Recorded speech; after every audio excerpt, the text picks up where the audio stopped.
everyone. Welcome to another episode of WYTPod, the online community for e-commerce entrepreneurs and business owners. And today we have a very special guest with us. She is the founder and owner of local pottery in Bend, Oregon, Pottery by Yvonne LLC and potterybyyvonne.com. And her name is Yvonne Tornatta. Yvonne, thanks for coming on today with us. And how are you? I'm doing well. Thanks for having me. Yeah, it's great to see you. So why don't we just jump right in, and just so our viewers can learn to a little more about you. Can you share a little bit about your background, please? Sure. I actually have a background in technology. That's what I did for a good portion of my professional life. I was a technical writer in Silicon Valley, and I had my own consulting company. And then I started during the .com boom. I started a travel-based website. And about 10 years ago, I took a community pottery class and fell in love with pottery, and took more classes and took more workshops, and just kept kind of refining my craft. And then I started selling both. I think my first time selling was on Etsy, and built a following there, doing kind of just very functional pottery for people's homes. And I still have my Etsy site where I still sell some of that stuff. And then kind of developed my art in agate ware, which is a layered colored clay that I carve through, and slowly built my business. Now I have a teaching school, and I have my production of my agate ware. Well, that's so neat. I mean, that's really the definition of following your bliss, I guess. Definitely. Would you say you kind of escaped from the rat race and now you're happy? Yeah, I think I did. Definitely living in Bend is pretty much heaven on earth. We're right up in the mountains, and, I live on a 5-acre farm, and I've got a studio on the farm where I work and teach classes. So it's a pretty nice life. It sounds that way. However, starting an e-com business is really not easy. A lot of people think it is. No, it's not. But I think it's especially true when you're crafting personal, unique designs that have to appeal to people. Would you mind sharing some of the challenges that you face and how you overcame them? Sure. I mean, there's a lot of different aspects to running an art-based business versus, buying parts and selling them. I mean, first of all, there's your art. So you have to create it, and there's all the technical aspects of creating your art. And then you have to connect with the person that might purchase your art, because art's a very personal thing, whether it's a mug in someone's house or something hanging on the wall. Yep. There needs to be a connection. When I've done art fairs, it's very easy to connect because you can talk to people and make a connection there, where online you have to do it through social media, blog posts, interacting in Facebook groups, that sort of thing. So, that is definitely a challenge there. So that's one step of the whole process. And then it takes a while for orders to come in. Don't quit your day job to start with, because it does take a while to build a following and get orders coming in. And it seems like, the more orders you get, the more orders you get. And so your momentum just keeps building. And then once the orders come in, there's the logistics of how do you ship this stuff? Pottery's heavy, it's breakable. So there was the whole logistics of finding the least expensive way to ship things around the world. So you do international shipping? Pardon? I'm sorry to cut you off there, but I just said you do international shipping as well? I do. That's great. Yeah. So chain is a big pain point for a lot of entrepreneurs out there, is what I've found. It is. It is. I mean, it's definitely, there's a lot of shipping platforms that make it a lot easier now. And I use one of those, and they buy bulk shipping. I buy bulk shipping materials to try to cut my costs for shipping. So that's helped a lot, but I didn't know how to do that in the beginning. I had to learn how to do that. So you had to wear all the hats, right? In the beginning, you have to wear a ton of hats doing this. I mean, because you have to be the creative person, you have to be the salesperson, you have to be the logistics person, you have to be the shipping department. So it's definitely a lot of hats. Yeah. And a lot of work. I guess, Yeah, definitely a lot of work. So you have to like yeah. doing Yeah, you have to, yeah, for sure. Do you find that now you've been able to sort of delegate a little bit and trust some people to do some work for you? Yeah, Or- I do. I have another artist that has taken over my wholesale line. And so I've taught her how to do my line. And so she's doing that for me. And then I've hired someone local just to do my shipping so that I'm not having to do that anymore. But most of it, your social media, it has to be you because it's your social connection Yep. to people. And that's a very personal thing. They want to feel like they're being invited into your life to see your creative process.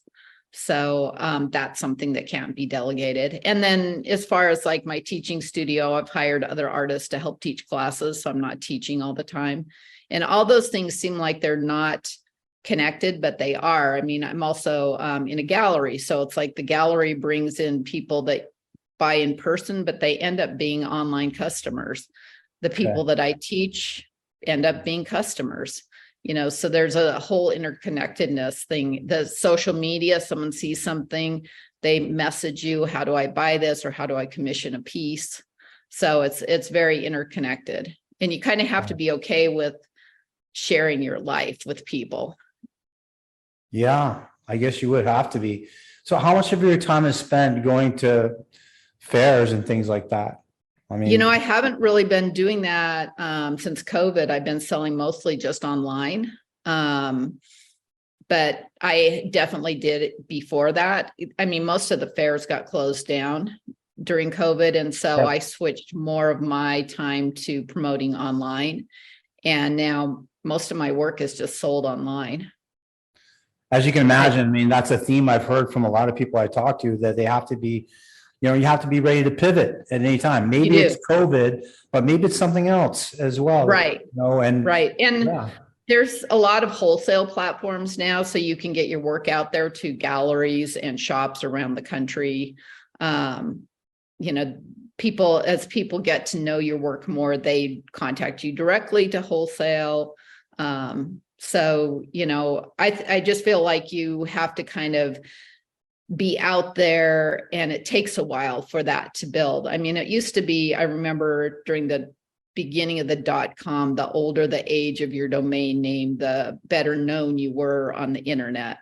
And I think that's kind of how it is for art. It's like you have to just be around a while so that people start to recognize your work. They want your work. They want to collect your work.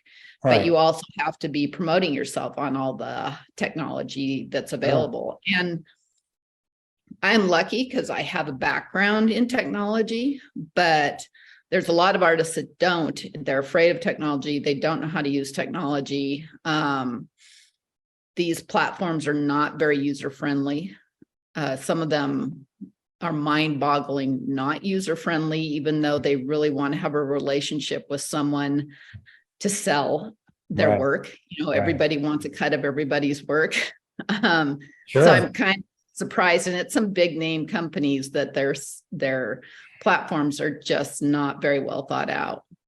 Well, sometimes, their brains don't work that way. I think the gift that you have, that your brain works in both directions, because it's an uncommon combination. Let's face it. It is.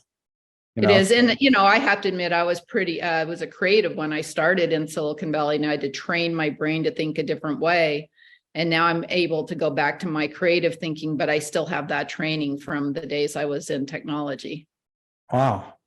Kind of like you grow up throwing right-handed, and then you have to learn to throw left-handed for a while. And you're back to exactly right. Nice. So you're back. So it's kind of nice to be back in the creative realm, though. Sure. Yeah. I mean, I've never thrown a pot. I've never done that, but I have, seen it in movies and TV, on YouTube and stuff like that. And it seems like a spiritual experience almost. Is that the case? It is a spiritual experience, and it is very skill-based. When people come to me for classes, I say it's a 10,000 hour commitment to get really good. It's something you have to do over and over again, like learning how to play the piano or, anything that's just very skill based. So people get on the wheel thinking they're going to be able to throw this beautiful pot. And, you're lucky if you throw a pot during the first class. So it's, if to me that was part of the attraction, because it's something that you have to master, it's something you have to practice. And I love the fact that my pots get better every year.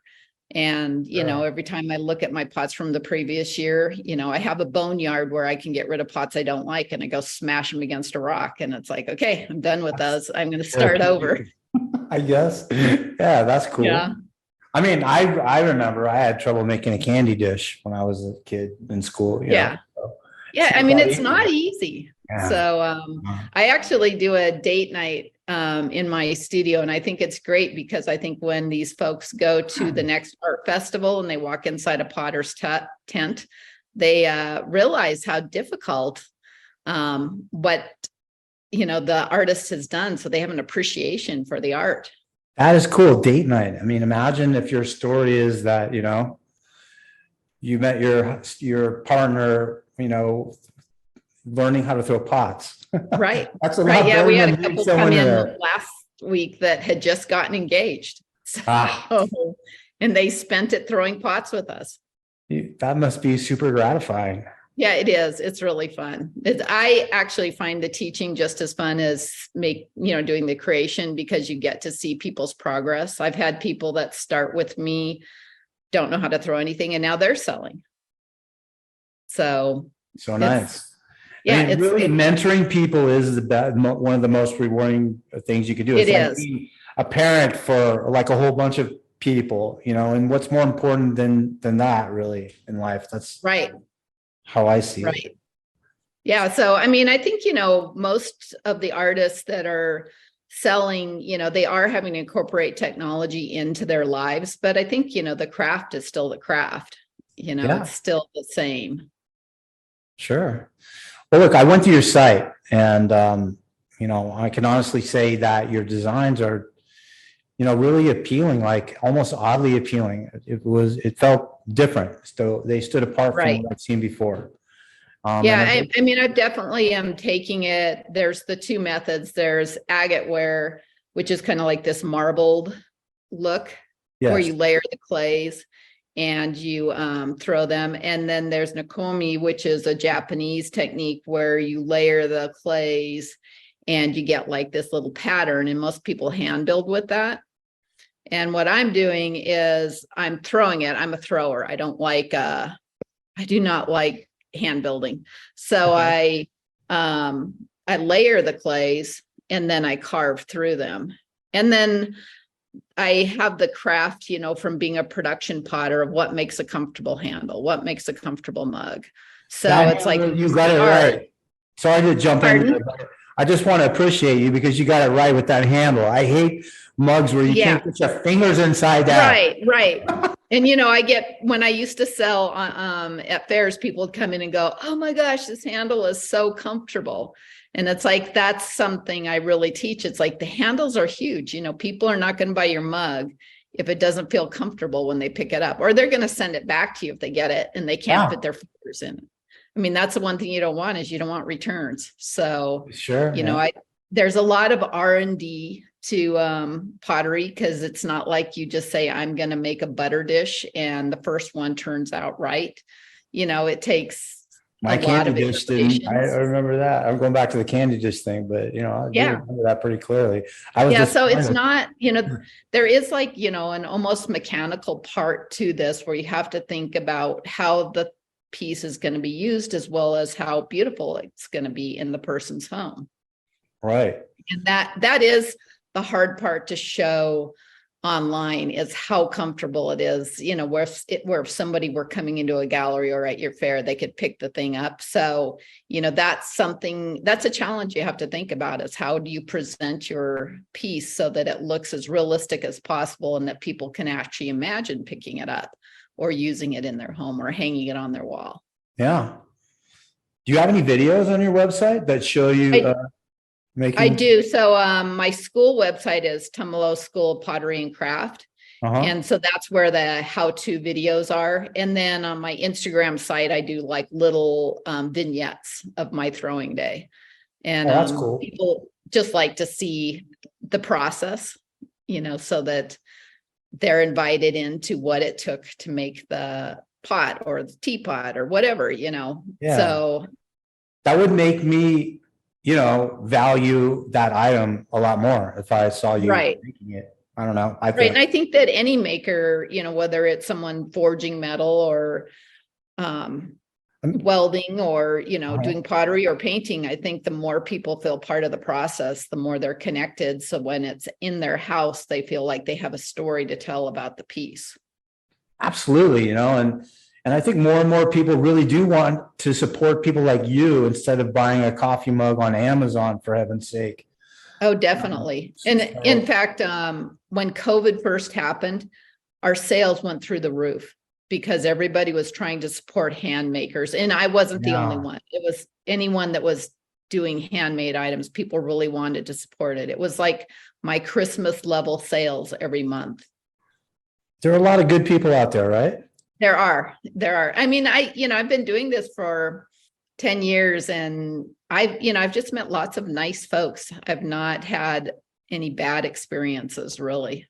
I think, the kind of person you are, you probably attract good people towards you. I think that has, you give good that does energy, help. It does help. good positive energy. You won't get negative Yeah. energy back most of the time, right? So that's great. true. That's true. I do try to. I just want to rewind for a second. When you showed that Narikomi and you showed the layering and stuff, you know what I thought of? I thought of Japanese katanas when they make that fold, they fold the steel. Oh, the folding. Yeah.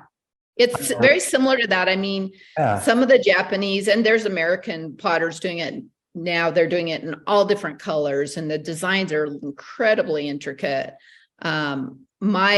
I kind of like take my inspiration from nature. So I kind of like the randomness of I'm in the high desert. So when you go and look at, the rocks around here, you see very random patterns, but there's still patterns.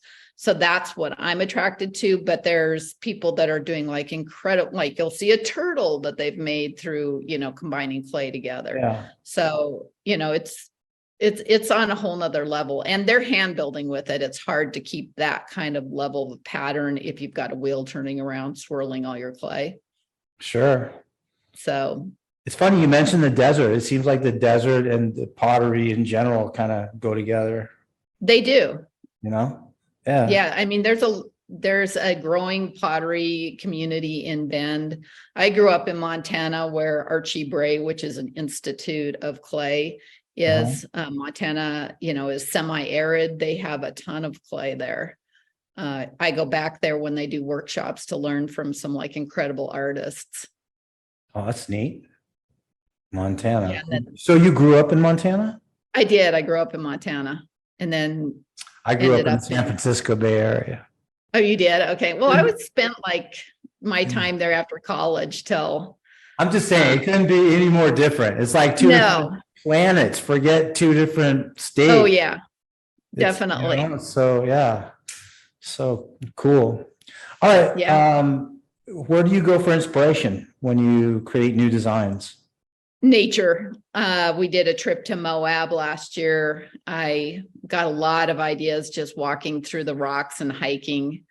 This past spring, we did a rafting trip down the Grand Canyon. That gave me just the colors. There's so many different layers of colors. You don't think about that in the rock, but so that kind of just blew my mind. And I was incorporating, started incorporating some blues into my agate ware and, so definitely nature and the colors that I see.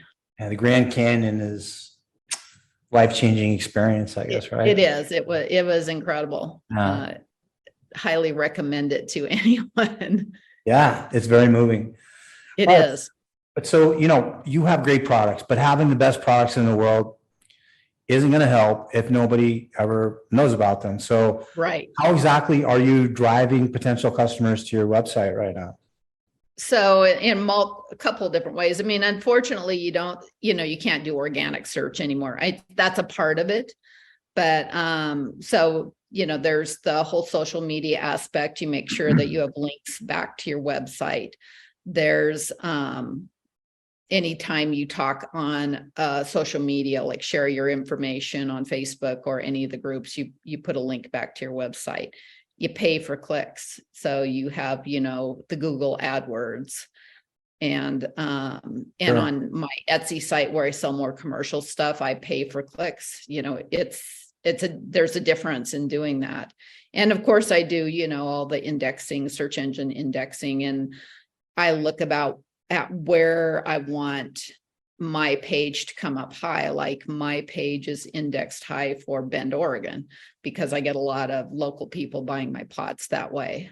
Yeah, makes sense. Yeah. They would prefer to buy from you. They would, Bend is extremely loyal to locals. So they will bend over backwards to try to support a local artist. I think the nicest people I've ever met were in two places. One is Oregon and the other is Idaho. I don't know if you've been to Idaho, but yeah, I mean, beautiful people people here there. are incredibly nice, very supportive, I moved here in 2017 to open my studio here, and I can't believe how supportive it is. So I make mugs for a local coffee shop in town, and when I go in there covered in mud, they're like, "What are you throwing, Yvonne?" So It sounds like a whimsical, family TV show or something. yeah, it's Right? not too bad. No, good stories, nice stories. That's great. Yeah, All and right. I have like a cast of characters that comes in and out of the studio. So I mean, we've got a good group of people that help out. Well, I'm thinking of I don't know, Northern Exposure or something like that. Did you ever see that? It is a little bit that. I mean, in Bend, if you go out, everybody's dressed in their Patagonia, ready for a hike at any moment. So There you you go. have them mixed with pots. Pretty good. Got some snow today and everything. If you have, Oh yeah, got a little bit of snow today. Snow's back on the mountains. We have a ski area, so that'll be opening up in November. So, skiing and but you don't want to snowboarding move in here. winter and It's way too crowded. all right. I won't tell anyone exactly where you are. Okay, yeah, don't tell We won't share anyone. coordinates or anything like that. You can share it with me though later on, so I can. Yeah, that's right. I'm a big mountain biking nut. So yeah. Oh, you would love Bend then. It's a great place. I know. And then you mentioned Moab earlier. I had to keep my mouth shut because I had to let you talk, but I wanted to jump in and say something about mountain biking. I really love it. All right. Oh, yeah. All right. Finally, Yvonne, any advice for entrepreneurs who want to get started in the e-commerce game? I think that you need to have a little bit of a business background. So, it's not like you have to get a business degree, but don't go take a business class at a college and learn the internet, learn all the tools that are available to you.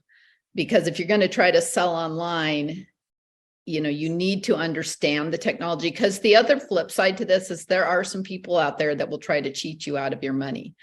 I've had people that put in fake orders and, so you have to really understand so that when it's not a legitimate order. It hasn't happened very much, but it seems to be happening more often now that you do have to really be diligent. So, I mean, I think it comes back to education. You have to educate yourself and don't be afraid to ask questions to people like you, to get information. Yeah. When the criminals start to violate pottery websites, I know. Society's going to heck in a handbasket, right? Yeah. Oh, yeah. It's that's. I don't know. Luckily, the pottery community is pretty tight knit, so we share whatever the latest scam is, Right. and everybody knows what it is. So it's potters of the world unite. Right. Exactly. Well. Again, thanks a lot for joining us. It's been a real pleasure speaking with you. I mean that. Sure. And I wish you continued success. Thank you so much. Thanks a lot. Take care. Bye-bye.